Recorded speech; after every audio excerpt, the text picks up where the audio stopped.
probably already know that colostrum is the first step in starting calves off right. But what are the other factors that come into play? Welcome to Beyond Colostrum, the show where we'll talk about how to optimize your calves with science and research that goes beyond just colostrum. We'll challenge the ways you typically manage your calves, and you might learn some new concepts beyond what you're already used to. Thanks for joining us as we go beyond colostrum.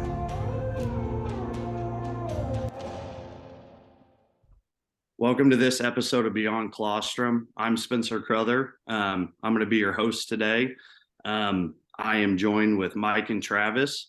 A little bit about me. I am a first-generation seed stock cattleman. We raise purebred Charolais cattle in central Kansas, and we raise commercial bulls for commercial guys to go out and breed their cows and sell some replacement heifers and do a little bit of showing. We've had some success kind of at all facets of the seed stock business, and really looking forward to being here. Obviously, a lot of you out there watching are going to know me as the guy that makes cute and funny videos. I'm the guy that throws bags of colostrum at calves while they're sleeping, but good to get the word out. I'm really excited to work with SCCL and Colostrix. I think this is a leading brand for this product, and we're just so happy at Double C Ranch to be a part of this. Mike, Travis, I appreciate you doing this today and kind of letting me talk to you guys a little bit. I say we just jump kind of right in with questions. Obviously, we have producers that have questions, and especially from the technical side and also just from the hands-on side. So let's just get into it. So our first question is, if I feed colostrum products, I worry that the calf won't get up and nurse from the cow. And so, Mike, do you want to kind of start us off here and just kind of give us your feel for that question? I know it's something that I've worried about too in situations.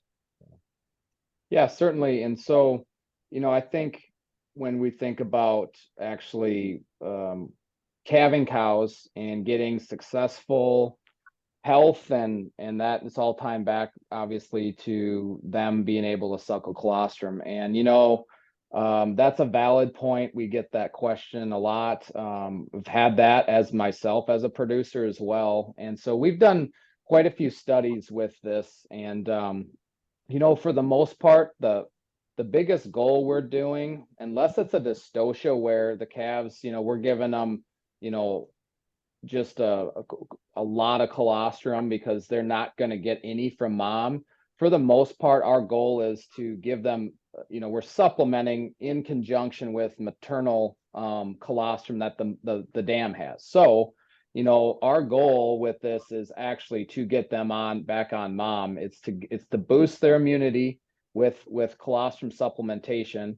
Typically, guys, they're going to feed 50 or 60 grams of IgG in what we call a supplement.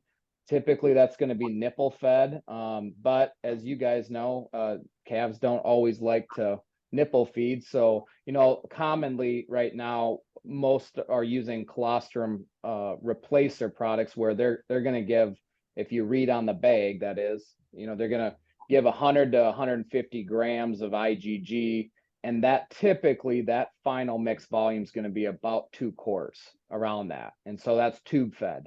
And in studies that we've done, about 90% of those calves will be up sucking within 4 to 6 hours, which is what we want. So yes, valid question. I think the other thing is that you got to look too at some of the colostrum replacers on the market. Some of them are made from different fat sources like animal, vegetable fats, coconut oils, those kinds of things. Those aren't as digestible as true colostral fat. And so, I think, not to be too biased, but I think one of the things we pride ourselves on is having a whole bovine based colostrum, replacer or supplement. And that means we don't have any, alternative fat sources in there. It's true bovine colostrum in a bag. So we know that some of these other fats are not as digested. And so those calves just sit there and then they don't get up. Travis, anything to kind of add on that? I mean, in your experience do you worry, or do you think producers should worry about the calf not getting up and nurse? And I think Mike did a great job about talking about this. I mean, all products are, not created equal, and so I used a lot of different colostrums, but what do you think? And what does Colostrix, bring to the table where producers don't have to worry about this fact? Yeah, just like Mike said, that highly digestible colostral fat. If you look at the bovine, neonatal digestive system, the casein protein that forms the clot in the abomasum, that's going to be all digested within 6 to 8 hours. 100% of it's going to be gone. And so it's really that fat source that's causing that calf to be satiated for longer than that period of time. And so having that high level of colostral fat, just like Mike alluded to, is going to be much more digestible than alternative fat sources, and is going to get that calf up and going and on mom quicker. The other thing we do have to worry about a little bit is just a volume issue. And so, at volumes of 2 quarts, there really is no issue at all. Once we start getting up into higher volumes, like a gallon, then we have to be much more cognizant of the size of the calf. So if the calf is under 70 pounds, we shouldn't be delivering a gallon of colostrum, because we can stretch that abomasum a little bit and cause a delayed emptying if we get really high volumes. But if the calf is over 70 pounds, then even at a gallon, we shouldn't run into any issues. That calf should be up nursing within that, 4 to 6 hour period after getting its first dose of colostrum. So I know, I guess this has never been a question for me as a producer that I've technically worried about. So before I was in partnership with Colostrix, I used the product. It wasn't that I came to them and then I started using. I used it way before I came because I knew it was a market leader. But for me, I never worried about, not that I don't worry about the calf getting up and nurse, but my wife will attest to, I have spent and given more colostrum probably than anybody with our size cow herd, because I am a massive proponent of, once they've got that, I don't have to worry. It's not that I don't have to worry about it, but I don't have to worry about death, immediate death, right? I know it's on board. I don't have to worry about it. And so then, 6 to 8 hours, if he doesn't want to get up, we can worry about getting that calf up. But I think what a lot of guys, I think this is such a high stress, high work environment, all these jobs that we do, a lot of guys are trying to mitigate stress and more work for themselves. But the biggest point off this question I want to make, I think, is that you can't worry about that, right? You worry about the now, you worry about that calf getting what it has to have to live and survive, and then worry about 6 to 8 hours down the road. And with a less, with an inferior product, maybe we're not doing as good of a job, and maybe 6 to 8 hours is a bigger problem. But with this whole colostrum, highly digestible, 6 to 8 hours should take care of itself. And I know in my herd, even with high stress calves we've pulled, the weather's terrible, it's snowing 8 inches on them, they're up. Even you put 2 quarts in them and you think, well, he's not going to be hungry, and 3 hours later he's going at it. So that's just one of the big things I want to say to other producers out there is the here and the now, especially bad weather, high stress. Having a superior product and administering it now is just so important. It's made me so successful, with calving rates and live calves. So, well, okay. So question number 2 is from Ryan in South Dakota. So he's probably has a lot of time to talk, because did they get a bunch of snow up there, or do they always get snow? Does it ever not snow in South Dakota, or is it just always white? Yeah, it's always white and the wind blows. So. Yeah, okay. So we have plenty of time. But Ryan, we appreciate your question, all jokes aside. So Ryan from South Dakota, does bottle feeding always keep the calf from learning to nurse from the cow, or should I always tube feed? And go ahead, Travis, with how you feel. Yeah, I mean, this is a question we get a lot. I mean, you think about those calves, and there's always this worry that I'm gonna give them a bottle, and now they're gonna be imprinted, or they're gonna learn how to drink from a bottle, and they're not gonna nurse from mom. I can tell you that hunger is a driving force to find something to eat. And so those calves, once they get hungry, they're going to learn to drink from mom. Now, with that said, I'm a huge fan of tube feeding. And the reason that is one, we ensure we're getting the colostrum into that calf, right? If we're bottle feeding, it might drink a quart and then get tired and want to lay down, and we have to go back later. And, I think about myself when I get done with a calving, who's exhausted? Cow's exhausted. I am exhausted. The calf's exhausted. The last thing I want to do is take a couple hours to train this calf how to drink out of a bottle. So I'm a big fan of tube feeding, especially that first dose of colostrum. Now, we don't want to be tube feeding repeatedly, but 1 or 2 times is fine. And then, if they are adamant about feeding via a bottle, again, hunger is a driving force for that calf to figure out how to nurse mom. And so I've never had an issue with a calf drinking out of a bottle initially and then not learning how to nurse mom afterward. Maybe if we've got a bottle calf that we've nursed for several days, and now we're going to try to graft it onto a cow, we may run into some issues there. But from a day one colostrum aspect, we just don't see the issues with them imprinting on that bottle. Sure. Mike, anything to add? Yeah, I think it actually, well, just going back to actually what Travis said off of some of the things we talked on that first question asked, just the big thing is the volume fed too. Again, you re-emphasize that. So yeah, 2 quarts final mixed volume, whether you're collecting it or if you're mixing a colostrum replacer. And that doesn't mean you go and dilute the colostrum up to that. You got to do package directions. But if you're feeding a colostrum replacer and you go pull that bag up, it's going to be on there somewhere. How many grams of IgG is there? If you're in that 100 to 150, most of those are going to be in that 2 quart range. Some of them might be a little bit over, but they're going to be about there. And that would be kind of the minimum that we need to tube feed. If you are going to bottle feed, or if they're going to, if we're going to do smaller volumes, like we say, some of these smaller packages of colostrum, I should have had one with me here, but they're like, 50 to 60 grams of IgG. If you read on that package, they're a lot smaller, and people ask that and they get kind of confused on those products. So those are considered supplements, and those ones, you would be nipple fed. But I agree entirely with what Travis has said. And I think when you look at tube feeding, we've done lots of research on that as well. And as long as you maintain that volume, those volume considerations, meaning 2 quarts minimum. If you're, over 70 to 80 pounds, yeah, you can go. And on the dairy calf side, for example, all these dairy, they're getting a gallon, but that's because we're giving them their, everything as far as full replacing, or, we're giving them everything as far as the total volume they need. And that's not what we're saying, right? But for the most part, that two quarts is going to catch it, and that's a good tube feed amount.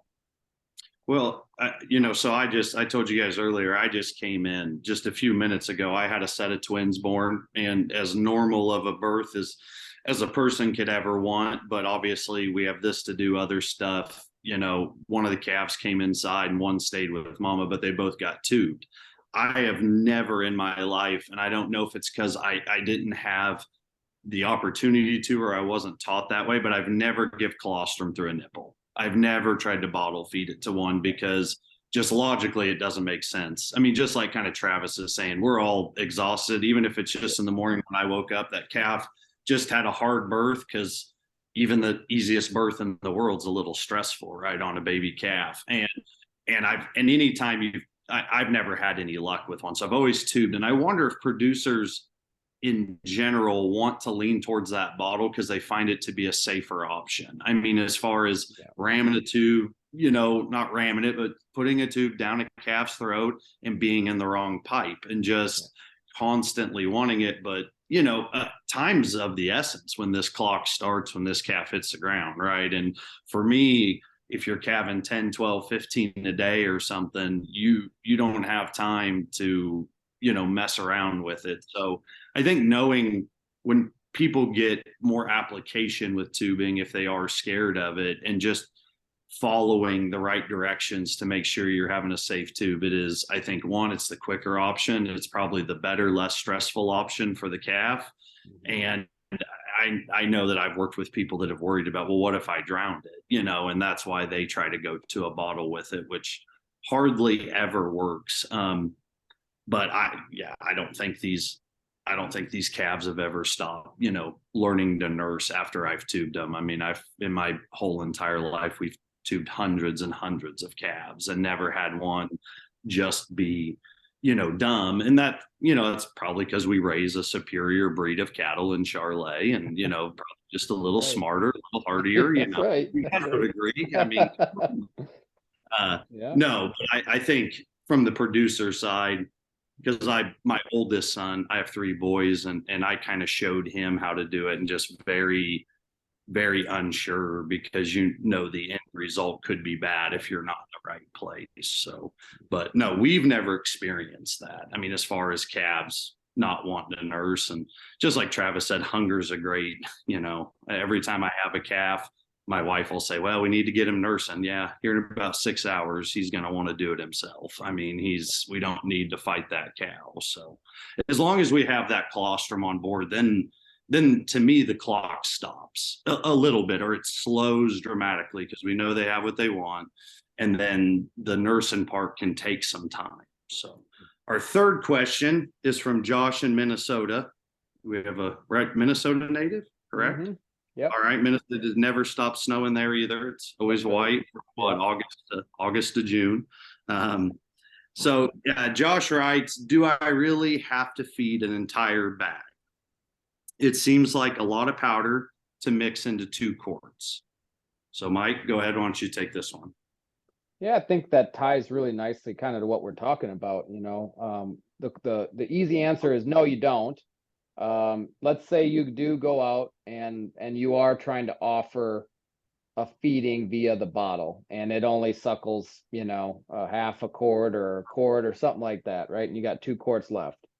You can indeed freeze that and use that at a later date. One freeze thaw cycle is not going to hurt the product. The biggest thing I say, if you're going to reheat colostrum after it's frozen, and this is actually copyright Dr. Travis on the call here, but got the idea going of using these sous vide machines to reheat colostrum, and we just put them in Ziploc bags actually, and we do have some where we have some extra from where we mixed up some and they didn't eat it, whatever.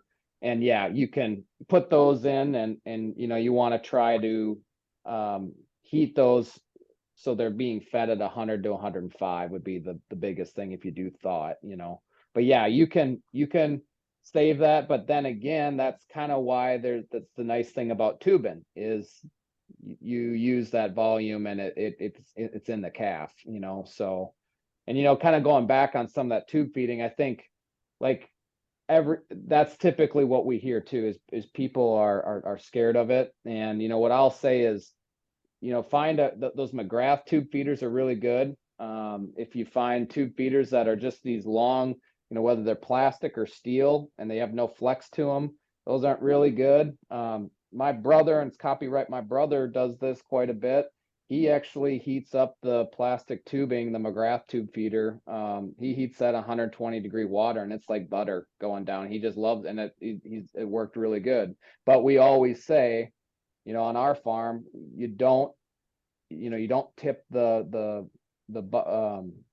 you don't tip the canister of colostrum with that tube on it until you feel that bulb. And if you're feeling that bulb, down that neck, if it's in the trachea or windpipe, you're not going to feel it. So if you can't feel the bulb, don't tube feed, right? But it typically, if you go down the left side and you're gentle, they swallow it. For the most part, 90% of the time they're going to be where it needs to be. It's when you get really forceful weird awkward positions with the calves, those kind of things, that's when you can go down those windpipes. So Travis, anything to add on not using, obviously the bag is a directed amount. We want to use it all, but I think this lends a little more to me to, just like Mike said, with tube feeding, if you're trying to do it with a bottle, or, the mixing of it and cutting labor. I mean, I want to see what your take is on it, because what I tell guys is you can't you can't save, or you can't spend a nickel to save a dollar, or however it goes, right? Or, starve a profit out of our cows. This is like a non-starter in the cattle world, right? That there's a reason that it is the way it is, and you want the best result, you got to do it. But go ahead. Yeah, this is probably my biggest pet peeve in the industry is like, so I actually ran into our local feed store here, or my wife did. My wife was in at the feed store, and she calls me up. She's like, hey, there's this lady here buying Colostrix, and she's got some questions, because we had changed our mixing directions a little bit. And she called up, she was all in a huff, and she said, I don't understand. I used to be able to get 4 calves out of a bag of Colostrix. And it's like, one bag is 1 dose, right? So if your goal is to supplement that calf, you have a 50-gram bag, you mix that up via label directions, and you supplement the calf. If it's to replace colostrum, that's a 100-gram bag, you mix it up via label instructions, and you feed the calf. 1 bag is 1 dose. And like Mike said, you mix up a bag of colostrum, you go out to feed the calf, calf's dead. There's nothing wrong with putting it in the freezer and reheating that, reusing it. We don't want to waste that product. Or like Mike said, you're adamant about nipple feeding, just can't get the calf to nurse. You got to go on and do something else. You again, throw that in the freezer. You can use it later.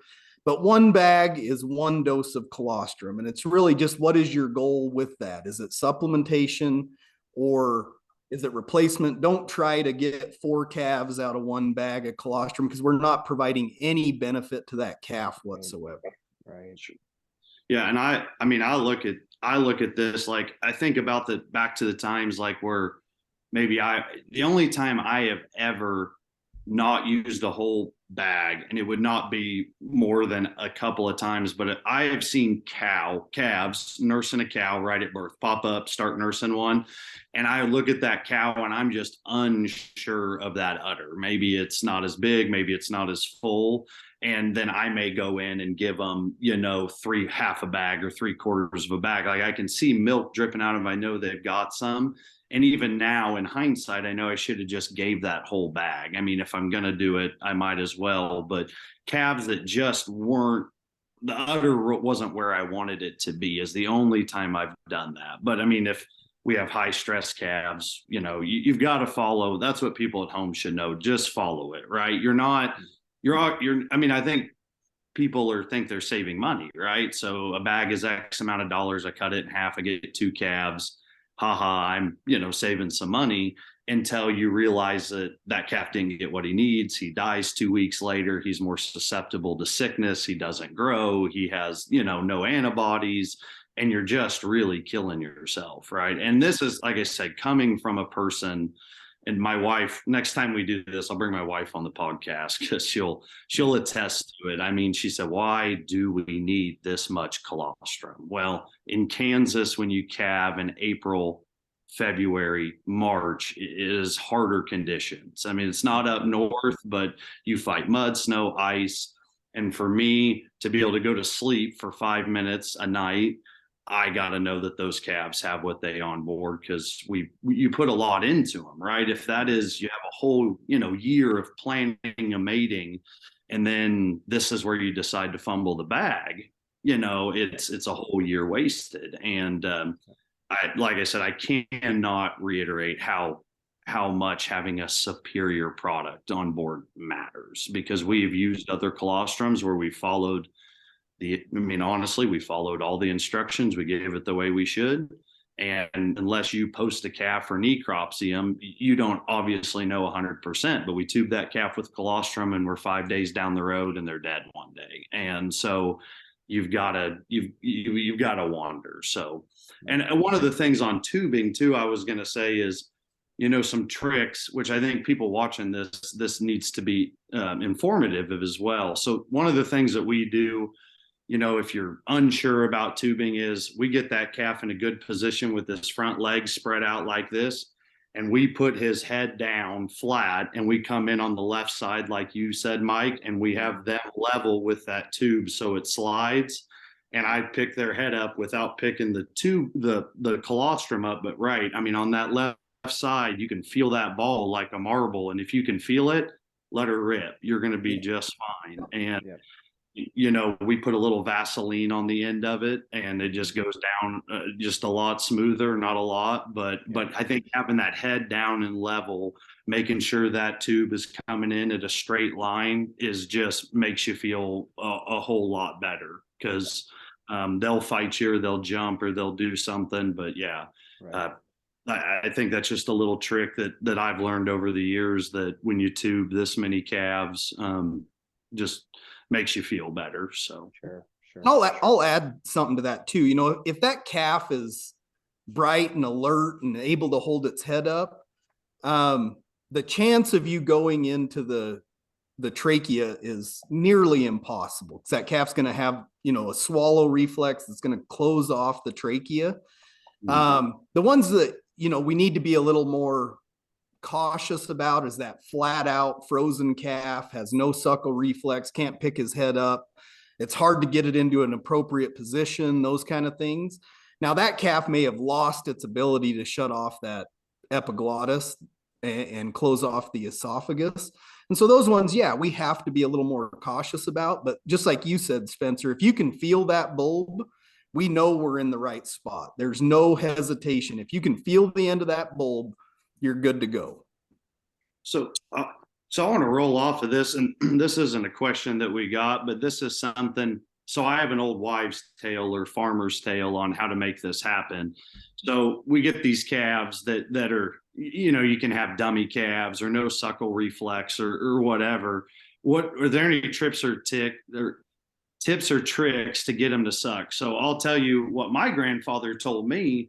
If you got a dummy calf, take a handful of sugar and chuck it in its mouth and rub it all over, and it'll get that sucking gland going. Now, I'll have to admit, I love my grandfather. It works about 38% of the time. So I don't know if that's from, the sugar. I mean, we've used sugar on swollen heads, like if you had to pull a calf, because it does shrink swelling, or a lot of times when you have a prolapse, you can rub it in sugar and it'll shrink it up, and then you can put it in and sew it up after you've cleaned it, of course. But what can we do just out here on the farm? Is there old wives' tales or anything from our vets that we can get, and maybe after we tube the calf, if they still want to lay around and act like they don't know how to work their mouth, that we can get them to wanting to get up and go? Yeah, so there's several things to kind of unpack here, but one is, the first one is that cold calf. If we've got a cold calf that doesn't have a suckle reflex, we got to get them warmed up first, right? So a hot water bath works amazing to get those calves warmed up. And then once their body temperature rises, that suckle reflex will return. Your grandpa's old trick of throwing sugar in the mouth, that's probably providing an energy source more than anything.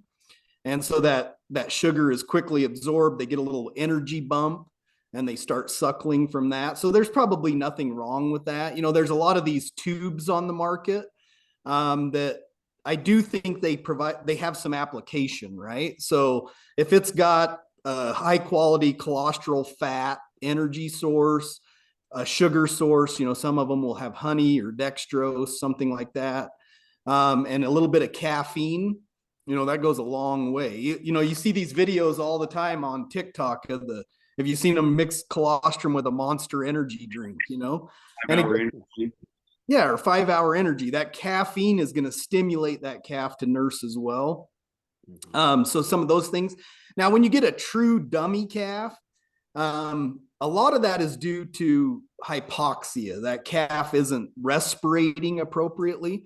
And there is a physiologic function that happens when that calf is that cow calves, it compresses the organs, compresses the chest cavity, and that actually stimulates that calf to respirate and to become viable, right? So we'll see this a lot in calves we deliver via C-section or things like that.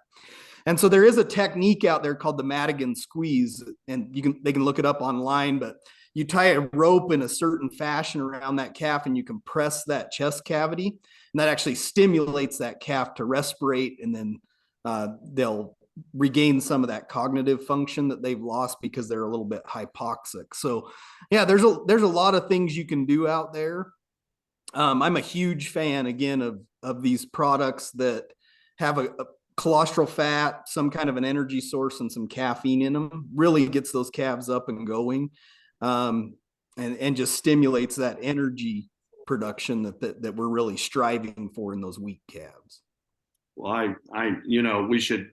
Colostrix obviously is sponsoring this podcast. Red Bull should probably sponsor too, because I probably go enough Red Bull personally to, I don't know, probably kill a human being. But it does. We've never done that on calves. I mean, we've done the sugar, but I've never dumped a monster a 5-hour energy. But I am, now that we think about it, after we've given colostrum or something, I have given a lot of B12 shots to calves. That want to lay around, want to just, and it's not even dumb. It's just, born under the wrong circumstance and want to lay there and not get up. So we've given a lot of B12 because that's what's in your Monster or your Red Bull, right? That gets you all geeked up. So we do a lot of that. But Mike, anything to add? Just tips, tricks. I think people get really afraid when they see these calves get up and not move. So if you look at, and this isn't as, is cool as like the caffeine stuff, and I think there is that definitely is like Travis was saying, on some of those products. I know my brother has done some honey on nipples and stuff too.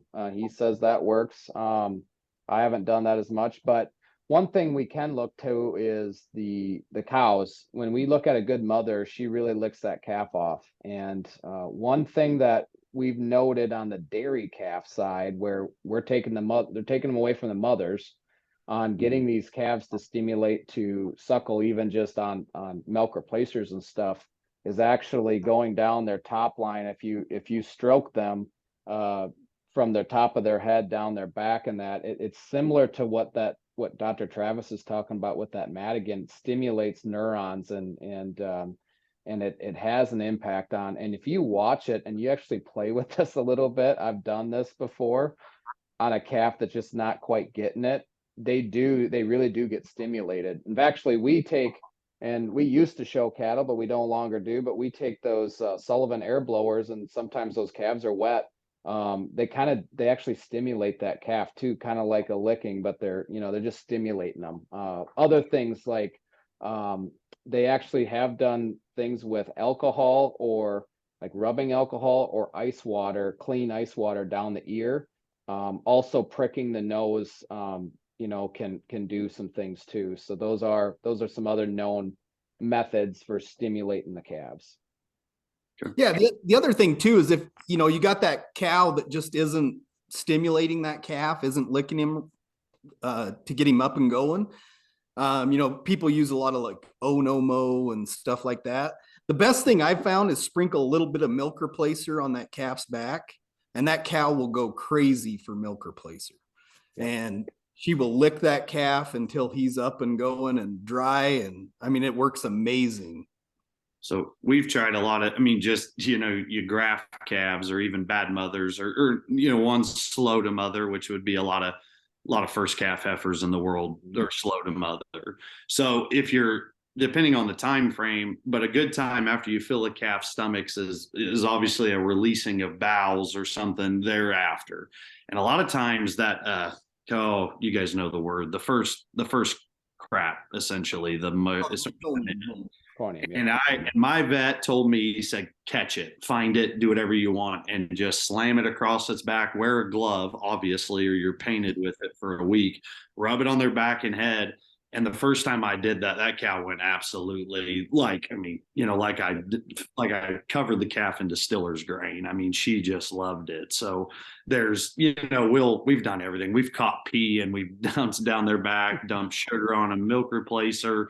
And a lot of times, I don't know if one is totally foolproof, but the fecal matter one worked pretty good. And I've done it quite a few times. And I'd like to know the science behind that. I assume that associates with trips a trigger and hits a sensory that tells her that's, mine and I love it. But that one's worked really, really well for us. So I just watched a cow last night do that. Actually, she ate it coming from the calf. She licked it and I'm like, well, that must taste good. But yeah, there must be something to it, huh? You could build houses out of that stuff. It's so sticky. I mean, if you rubbed it between two bricks, they'd never come apart. Maybe we should be selling cosmetics from it. I don't know. It's probably an evolutionary adaptation, So if you watch a cow's going to, wherever she calves, as soon as that calf is standing up, she's going to walk away from that calving area, So again, all that blood and placenta would have attracted predators in the wild. And it's probably much the same with the meconium, and as soon as that calf starts passing manure, she's going to clean up whatever she can so that there's no scent to attract any predators. I raise Springer Spaniel dogs, and you watch these dogs, and it's kind of amazing that those mothers will clean up every bit of feces that's produced by those pups until they go on to solid food. Once they're on solid food, she doesn't want anything to do with it anymore. But for the first 3 to 4 weeks, she's cleaning up every bit of feces that they produce.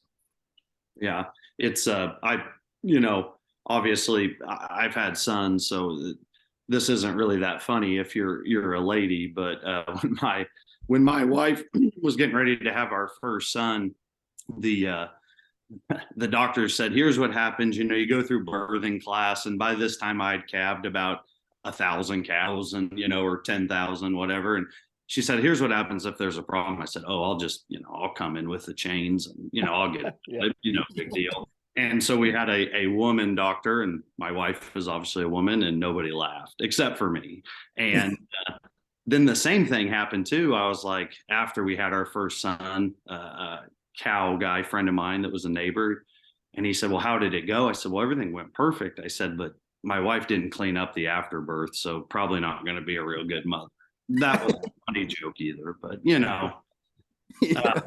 I mean, obviously these cows are just, with this mothering ability, and I think there's certain bloodlines and pedigrees and even breeds that are just so much more adapt to having mothers. I mean, we cull in our operation, we cull very hard for it because, if you're a cow and you can't mother, I mean, to me, udder quality and then mothering ability just hits so much harder even than quality of calf sometimes, especially on our first calf heifers, where we know that that's probably not going to be their best calf. But if there's not an instant mothering ability to that, we're pretty hard on those cows in that sense, because you're not very much good if you can't do that. So okay, so this kind of, these questions all kind of tie together, but let's go with this one. When can I use a paste or a drench versus using a colostrum product?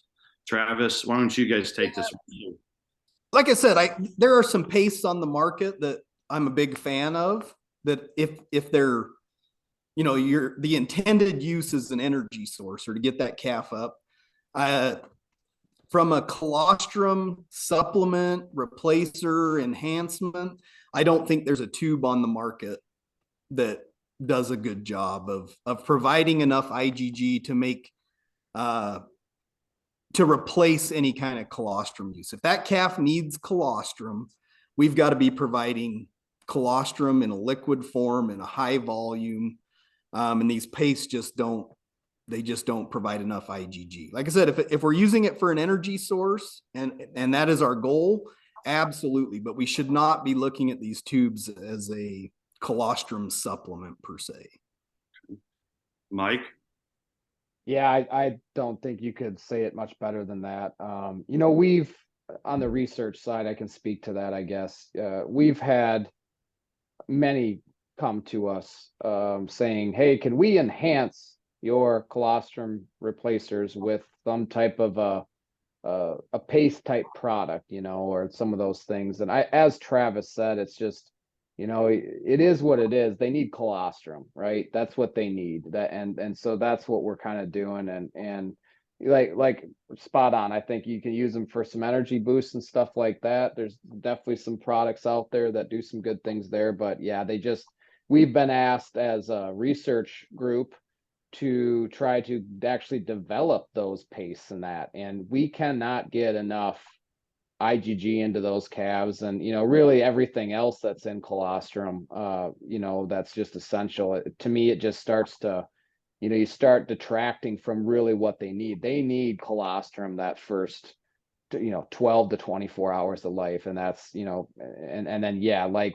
Travis so totally said, with those other products, there's some benefits there. But as far as, trying to paste and all that with significantly impacting immunity in that's going to be difficult to do, because we know that colostrum is really the necessity there. And, we've too have played too with some of those products, and we have noted that some of those products do inhibit absorption of IgG, and so that's why we haven't totally endorsed a lot of those. If they're given, they need to be shown to have efficacy for sure, if they are. And so that's a pretty simple question to the companies that do it, and that. So yeah, no, I think Travis is spot on with that. So a couple questions. So if I go and I use this colostrum paste, and I use it first, and then I give my colostrum, I give my colostrix, there is a chance that paste could inhibit what the colostrum. I mean, even if I'd say I do the paste hour 1 and then hour 2 or 3, I'm giving colostrix, so that paste can take away from what colostrix or any other. So that's what's happening, or could happen. Could happen. I mean, there's got to be carriers to keep those pastes in a liquid form. And so we don't necessarily know the physiology behind what's going on, but some of those carriers could inhibit absorption of the colostrum we're trying to deliver. And so, yeah, they're not a great alternative to providing colostrum. And this is vice versa. I mean, we've got producers that every calf gets a tube of this colostrum enhancer, and then even if it gets up and nurses on mom, are we inhibiting the absorption of those natural IgGs that are coming from the colostrum as well? I mean, I think it needs to be parsed out a little bit more, and we need to probably do some more research on it. But we do have some data that suggests that we may be inhibiting absorption. So this is kind of this is the world we live in. And honestly, if we want to be real about it, agriculture we aren't immune to this self-serving world of fast, quick, easier. And I want things easier too. I mean, I'm not going to sit here and be like, yeah, I want it to be like the 1940s and I want to plow and 3 horses, and I don't. But there's some of these things that we can't give on, right? I mean, that are going to hurt us, our livestock, in the long run. And it sounds like this could possibly be one with more. And I think that's what we're looking for. I mean, I think that's this paste culture type of thing is, well, why go inside, grab a bag, mix it, go out, tube it, when you can just have this in your truck, pull it out of your pocket, squirt, you're done. And I think that's probably a lesson people have learned the hard way and will continue to learn the hard way, in calf mortality being probably the biggest thing. Now on this pace, my last question on this topic is are we is this just not going to be viable to do at any point, or is the technology not, or technological, do we have to get to a certain point where this can happen, or is this just not, the paste form is just not going to be able to happen for these calves really? So think about when you think about these tubes, they're typically going to be a 20 or 30 mil tube, right? Well, let me back up a little bit. For a calf to reach excellent passive transfer, which is our goal, that calf needs to ingest about 300 grams of IgG total. So whether that's 100 grams coming from a colostrum replacer and then it's getting 200 from mom, or however that happens, or if we've got that orphan calf, we got to deliver, 3 bags of colostrum over a 8 to 12 hour period. Whatever, that calf needs to get 300 grams of IgG to reach excellent passive transfer. That's going to have huge health outcomes for that calf. It's going to grow better. It's going to have less chance of getting disease, much lower chance of dying. So 300 grams is kind of the number we're targeting. If we take that 30 mil tube, you can fit 1 gram of weight in per cc. So a 30 mil tube, 30 cc's. If it was pure IgG, you could get about 30 grams of IgG in there. But so it's not 70 short. Well, but even that, now it's not pure IgG because there has to be other carriers and stuff like that to keep it in a liquid form. So you're probably at about half that, right? So now you got 15 grams of IgG. Is that really going to make any impact on the health outcome of that calf when we're talking volumes of 300 grams? We just can't get enough into them. We'd have to use caulking guns in order to get enough, to get enough IgG into those calves to make any kind of significant difference. And I think an important, obviously, I'm not a vet and I don't know the technical stuff that like you guys know it right off the tip of your tongue. But one of the things that I want to point out for everybody that is watching this and will watch this is informative. This isn't about pushing a product or pushing down other products. We're speaking from a position of being producers that want to help other producers. And, I'm as much, nobody loves my cattle more than I do, correct? And same with you guys and everybody out there listening. So this isn't about selling Calostrix or you not using another brand. This is about having fellow producers not make a bad decision that ends up costing them lives and money. And a lot of times you don't realize that until you're so deep down the rabbit hole and you've lost so much. So I wanted to bring that point up for anybody that's sitting and watching and thinking, well, this is just about selling Calostrix. I mean, no, it's not. This is about reaching out to fellow cattlemen and making sure that they are informed in a way that they can make the best decisions possible for their operation. So yeah, believe me, if this was a viable option, we'd be the first ones to market with. That's right. I mean, exactly. if it was solely about selling products and making money, we would have a product out there that was viable, but it's just not a viable solution. Sure. We just can't get enough IgG into those calves. Yeah. And it's all backed on, and we are backed on research. And if it's not going to prove research wise, we're not going to do it either.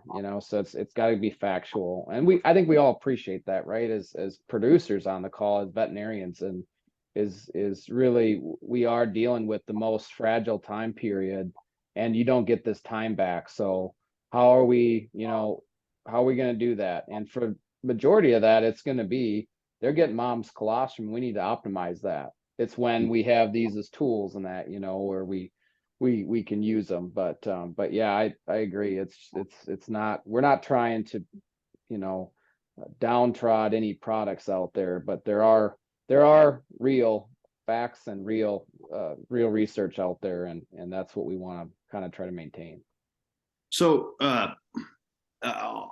kind of off of this too, and I'm going to use this time to learn from you guys in a big way and ask questions that may sound stupid. And I've been in this business a long time, but if we don't keep learning, we're just going to fail. So one of the questions I have too is I don't want any of us to come off, and me especially, being like, man, I just grab a bag of colostrum no matter what, because I don't, because my preferred source is she licks it, calf up, calf on, on a teat, and I don't have to touch it, right? And that's where I want to be. So, but for these calves that we do tube and we need to get X amount of IgG into this calf of real colostrum, how long does colostrum last or stay in an udder? This is something that I've really never thought about. So we've tubed a calf, and say you got a calf that you've gave colostrum to and you're working with, and mom's there, the calf just has whatever problem. Are we 4 or 5 days? Are we 2 days? Or is it till that bag drains and is nursed? And where are we with colostrum, in the cow? And Mike, if you want to take the lead, or Travis, either one. The colostrum is going to stay in that udder until it's nursed out. Now, we are going to get a dilution factor. As that cow produces more milk, it's going to dilute out some of the IgGs and bioactives. But if we look at a cow and, she may have colostrum for, even if that calf is nursing, she may have a small amount of colostrum being delivered to that calf for upwards of 2 weeks.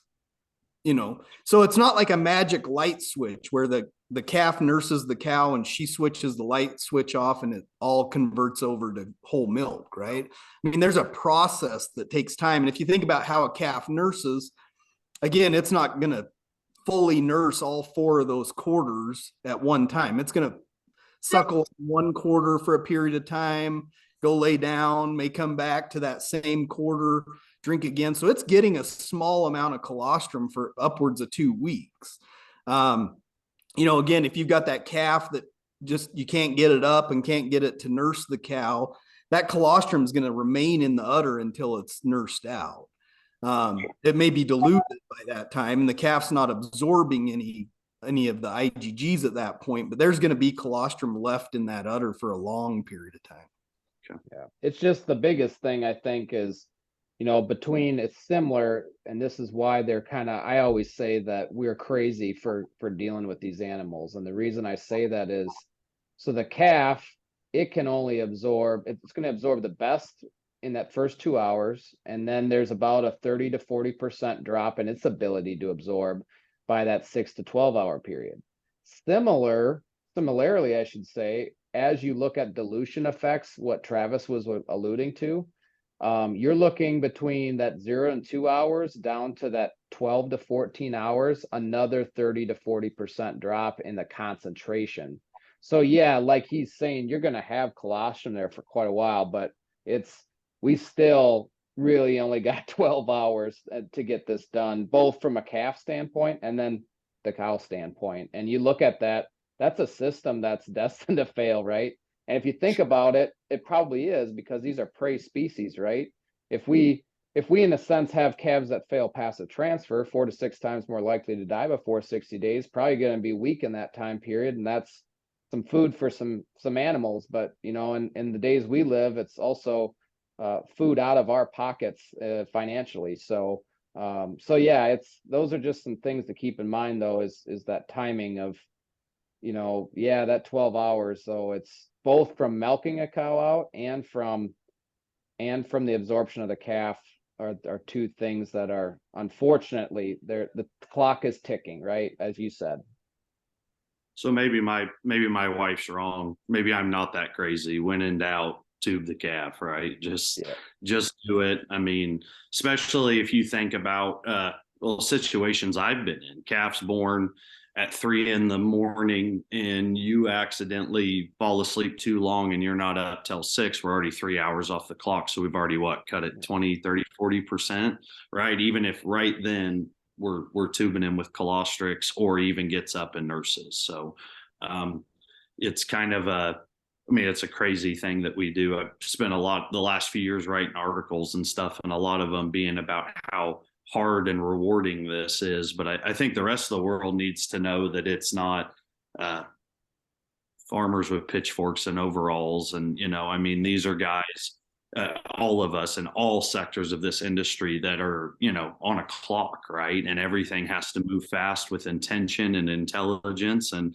if it doesn't, we get to pay the ultimate price, which I think a lot of people think the ultimate price for us is lost money, and it's not. I don't know how terrible I feel when I lose a calf after I've put $120 worth of medication into one calf or however many bags of colostrum. And it's just a overwhelming feeling. I don't even think about money at that point. You just feel bad for losing a life that you were supposed to be in charge of. So I think that's a good thing for everybody. I know everybody in ag is going to resonate with that one with us, but everybody that's watching this, that's not, it's real easy to look at this from a profit standpoint all the time. And I know that's not the reason that I got into this. I grew up with this as a kid. So it's more than money for me. So we're kind of coming to the end of it, guys. I mean, it's been a great journey. I've learned a lot.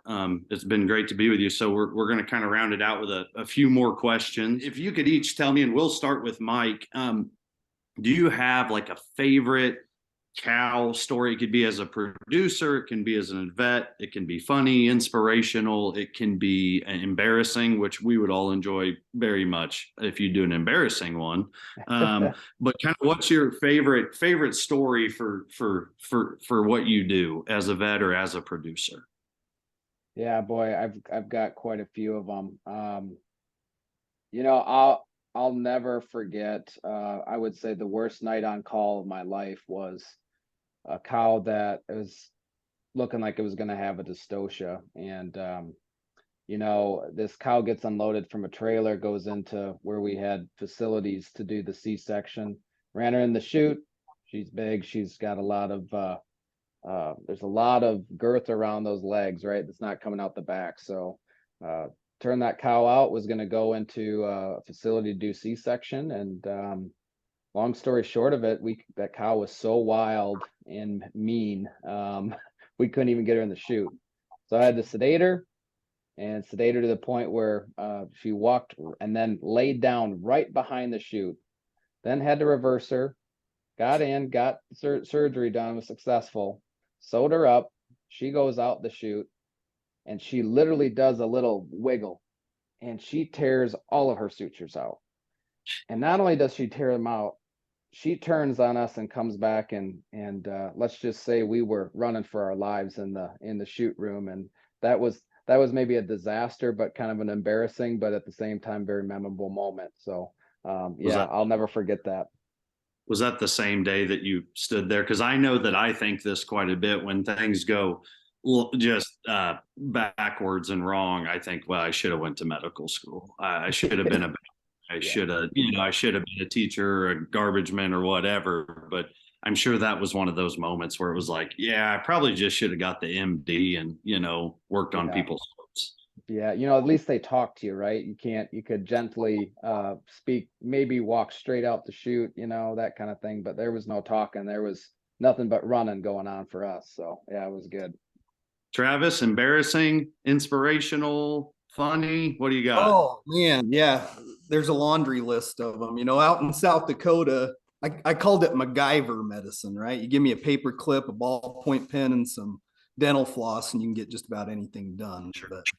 But, I had a situation, I call it the flying uterus story, but I got called by a producer to go out and put in a uterine prolapse. And I get to the farm and I'm like, okay, where's the cow? And he's like, well, she can't get up. She's out in this calving lot and it's muddy. We're gonna have to take the tractor out there. And so I'm like, all right, no problem. So I jump on the tractor with him. We get part way out to the cow, sink the tractor. So I just grab all my equipment and I'm like, well, we'll just walk out there and get it done. And so she's laying down, and a lot of times, these cows are laying down. You could sneak up and give them an epidural and keep them in place. And, but I'm walking out there and get almost to the cow right where I'm ready to put my epidural in. And I sink in the mud, sucks my muck boots off and scares the cow. She jumps up, takes off running. That uterus starts swinging.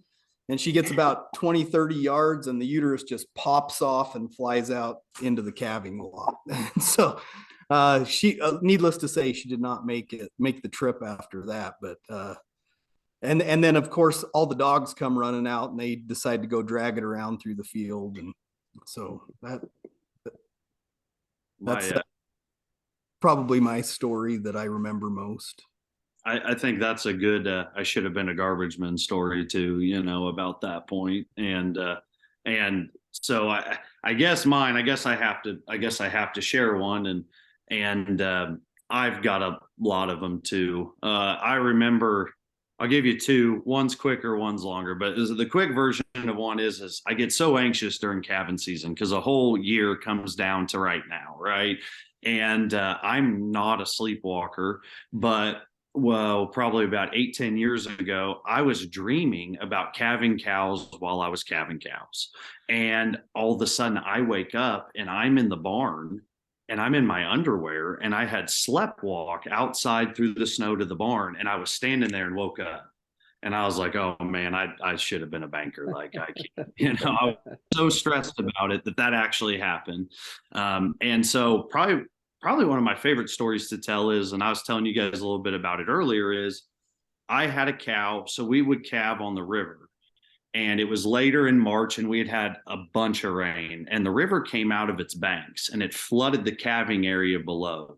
And I had to drive the tractor to feed these cows because they wouldn't even go below. They had baby calves. It was like, couldn't sleep. It was the worst scenario in the world for something to die. And I had like a couple cows left to calve. And this cow, I'm counting as they're all standing pushed up on the bank. And I'm like, well, I'm one short. And I didn't think she was that close. Well, about 40, 50 yards from the bank out to the middle where it's flooded, there's this little island about 10 feet wide. And I'm standing at the bank, and there she is with a calf because she wanted to get away from the herd. Why she thought that was a good idea.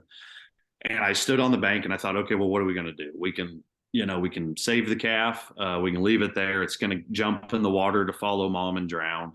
So I decided to take off my clothes and swim for it. I swim for it. I grab the calf, and as I'm swimming back, the cow's chasing me and just trying to drown me. And I get him to the bank, and I crawl up it, and I throw him up. And, it's probably 35 degrees, and I'm shaking. Well, I don't know what to do because the tractor doesn't have heat, and I'm 4 miles from home. So I call my wife, and I'm, hypothermic at this point almost. And I said, come down here, come get me, bring a blanket and a towel. She said, well, I said, just do it. And I'm standing there, I had my clothes back on. And that was about the day we almost got a divorce because she said, Spencer, no calf is worth you drowning. And I said, well, in the moment, I beg to differ, and it just, you kind of lose that sense of yourself and what's good for yourself in that moment. It's dumb, right? But it's kind of a testament. I know it's not just me, it's all cattlemen. I just, you don't even think about it, right? You don't think about the disaster or what's going to happen. You just think about saving the calf. So yeah, that's mine. And so one last final question. I'm going to start with Mike. What is your favorite breed of cattle? Now, before you answer, just hold on a second. I want you to think long and hard, and I want you to know there's only one right answer, but go ahead. It's got to be Charolais, isn't it? There you go. That's what I'm talking about, man. Good. All right, Travis, what is it? What's the consensus? Yeah, this is coming from the Angus breeder. He just right. I know, but I pressured him. I knew that's why he said it. There's only one right answer. I know. I guilted him into doing the right thing, which I'm about to do to you too, Travis. Now, don't be the odd duck on the team. Let's go.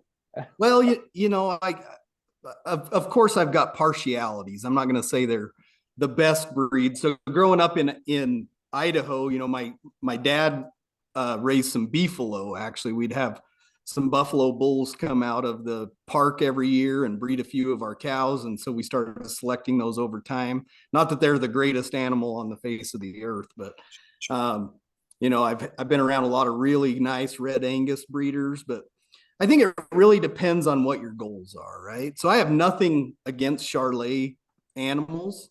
If we're looking for growth and pounds and muscle, I don't think you get a better animal than a Charolais. I had a producer, a feedlot producer in South Dakota, and he said there should only be 3 breeds of cows in the world. You should have Black Angus cows that are bred to a Hereford bull that get bred to a Charolais, and that's what goes in your feedlot. Because from pounds of growth, that's what comes down to. And he wanted black Bali replacement heifers for his cow herd, and he wanted those black Bali replacements bred to a Charolais to put in the feedlot. So now go ahead and be honest, Mike. Your favorite's Yeah. Angus. I know. My favorite, I'm biased. Yes, my favorite that's what I have. But I think, it's funny because I think Dr. Travis and I both, and you too, right? We've worked with them all, and they all have a fit. And I have uniquely, and I've had a pleasure really working with a plethora of breeders, and then looking at these breeds, changing over time and doing things, and definitely some neat things in every breed. And two, we get to see it now. We get to see them crossed on dairies. It's a big new thing right now too, dairy calves, right? And so we see that, and definitely see the Charolais breed influencing, even breeding on some Jersey cattle there and that. So yeah, it's been fun, and I no longer, my sister-in-law, she's a vet. We have a British white amongst our Black Angus, and then we've got some commercial cows, and we've got a Hereford calf, and boy, I tell you what, she's looking mighty fine out there right now. So yeah, everybody we're getting there. Everybody needs a herd marker, Yeah. So like in our herd, we've got a red Angus heifer that my son showed that's a very nice female. And that's probably where we'll head with our next breed. That's probably the breed we've chose. And that's what I tell bull customers all the time. It's your goals, right?